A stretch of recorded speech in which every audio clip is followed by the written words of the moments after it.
Durant ta scolarité, quel élève tu étais? Alors, j'étais un élève dissipé. Oui. J'étais un élève casse-pied. Oui.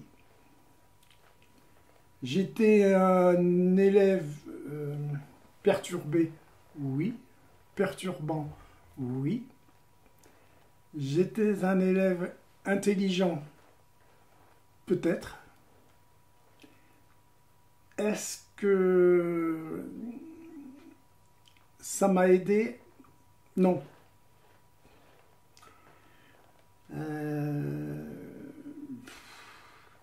J'étais pas mauvais élève. Mais j'aimais des disciplines que j'aimais, j'étais bien. Voilà. S'il y avait un truc qui me barbait, c'était pas la peine, quoi. J'avais pas envie. J'avais pas envie. Par contre, quand j'avais des disciplines qui m'intéressaient, parce que ça allait bien souvent, ça allait m'évader, comme l'histoire, la géo, la science, le français, parce que je trouvais ça indispensable. Malgré que je parlais patois, hein, comme tous les anciens, on parlait plus patois que le français. Mais le français, puis les langues étrangères, j'ai toujours aimé l'anglais. Par contre, tout ce qui était mathématiques, tout ça, pour moi, je voyais pas l'utilité des maths.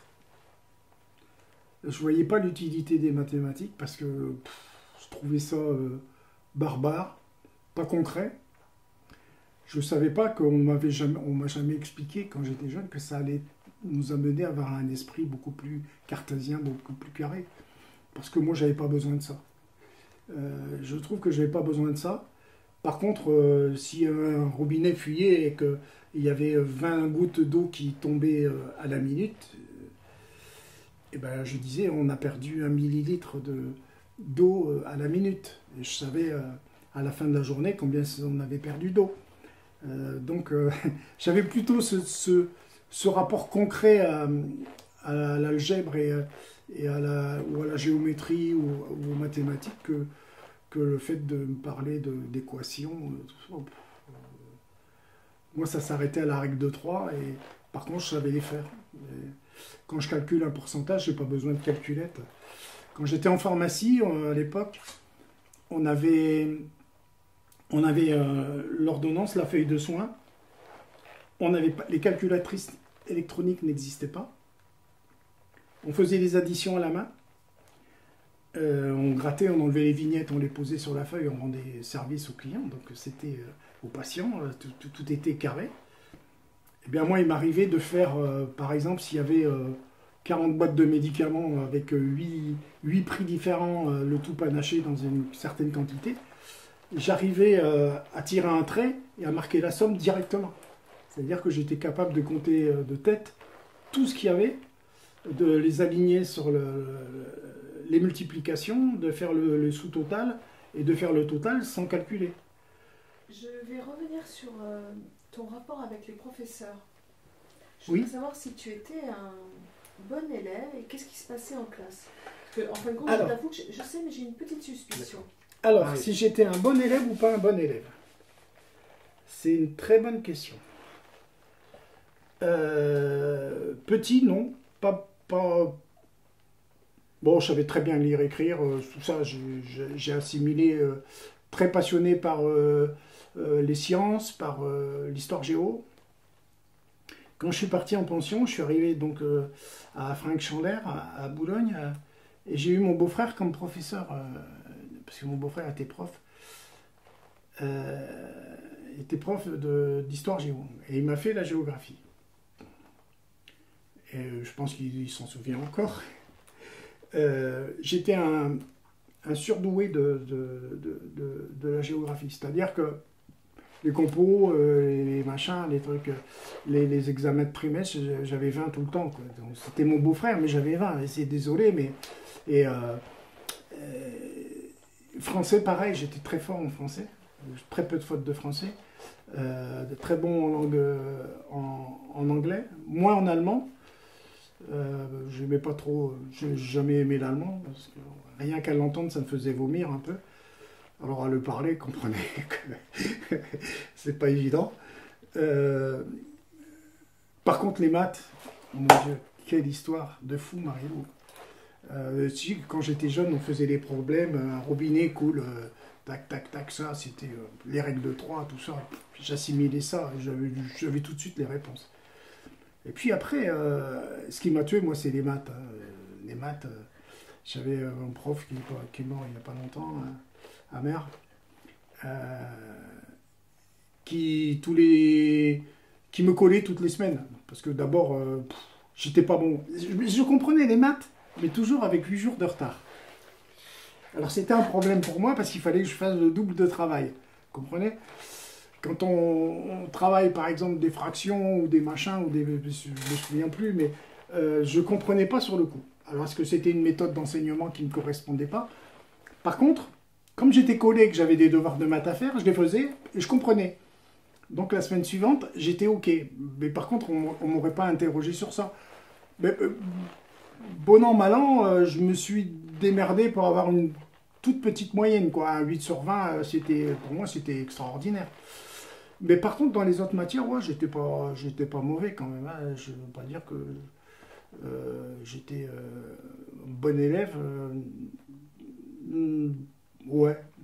Je me souviens d'un conseil de discipline. Après, dans l'autre, quand je suis parti en électricité dans un lycée technique, je suis passé en conseil de discipline et il y avait des profs qui étaient là, parce qu'on m'avait reproché d'aller faire une manif du communiste contre la réforme Habib. C'est bien, les curés dans la rue, ça se faisait pas. On était cloîtrés un peu comme au goulag. Donc, je me souviens qu'il y avait un prof, et celui qui tenait la discussion dans la réunion, mais est-ce que c'est... il est comment cet élève? Et il y a les deux profs, ils m'ont dit, il est brillant. Ah, ça m'a sauvé. J'étais brillant. Ouais, c'est vrai que j'avais des facilités pour apprendre. Mais j'étais une feignasse, quoi, une grosse feignasse. Il fallait pas me le faire, quoi. Si j'étais passionné, alors là, j'aurais pu faire des trucs dingues. Puis en plus, je pouvais... Après, quand je suis parti en pharmacie, j'avais les cours le lundi, c'est difficile parce que j'avais travaillé pendant 3 jours avant, jour et nuit. Hein, donc la route de quelques milliers de kilomètres, camion, 5 heures de scène, je rentrais, j'étais vanné, quoi. Et je me souviens que je m'assoupissais comme ça, je dormais carrément.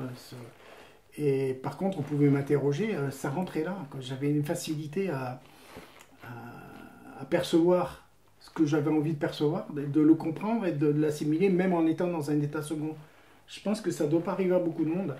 Et j'en ai discuté une fois avec une psychologue et une psychiatre. Et ils m'ont dit, ouais, mais ça, c'est parce que vous avez un QI très élevé. Vous avez des facilités, vous avez les deux côtés du cerveau qui travaillent en même temps.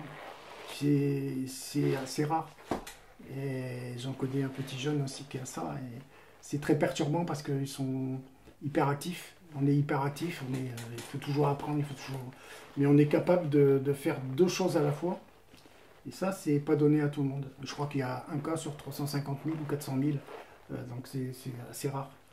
Et moi, je suis certain que je suis là-dedans. Je n'ai pas été testé, mais j'ai dû être testé parce qu'une fois, ma mère m'a emmené chez un pédopsychiatre parce que je pense qu'elle ne comprenait pas comment je fonctionnais, quoi. J'ai jamais posé la question, mais je pense que c'est ça. J'étais assez... j'étais un peu à l'ouest par rapport aux gens normaux, quoi, dits normaux, quoi. C'est pas que je suis... C'est que j'ai des facultés à percevoir les choses et de faire 2 choses à la fois. Voilà. C'est tout moi. Les psychiatres m'ont dit, mais c'est des personnes qui vont, quand ils vont voir quelqu'un qui glisse sur une peau de banane, ils vont pas aller pour secourir la personne. La première chose qu'ils vont se poser la question, c'est pourquoi il y a une peau de banane à cet endroit et pourquoi elle a mis le pied droit et pas le pied gauche. Enfin, on est comme ça, quoi, tu vois, c'est... Alors quand on discute avec certaines personnes, ils te pigent pas, quoi, ils te calculent pas, parce que c'est pas dans leur ADN, dans leur fonctionnement. Moi, ça me gêne plus, parce qu'on me l'a tellement dit 2 fois que maintenant, c'est passé, quoi.